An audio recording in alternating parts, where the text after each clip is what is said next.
Les fabricants de plastique pour l'agriculture, que ce soit les fabricants de films, les fabricants de ficelles ou les fabricants de filets pour l'essentiel, ont dès l'origine, dès le début, travaillé pour adapter les produits et leurs caractéristiques, utiliser le moins de matériaux possible pour arriver à un résultat donné. Mais assez curieusement, il se trouve que la filière de récupération des films agricoles usagés est une filière qui est très coûteuse et on rentre dans une nouvelle définition de l'éco-conception. C'est-à-dire que nous étions jusqu'à présent à une définition où on met moins de matériaux au sol. Oui. Aujourd'hui, on se dit, faudrait-il pas mettre un peu plus de matériaux pour que les produits soient moins souillés quand on les retire? Parce que c'est cette souillure qui nous pose un problème. Quand on met 300 kilos dans un hectare, on en récolte souvent 1 tonne ou 1 tonne 2.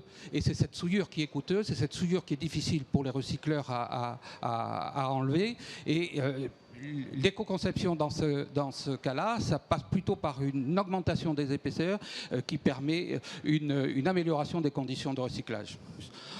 En revanche, les produits qui sont collectés sont effectivement recyclés à 98%.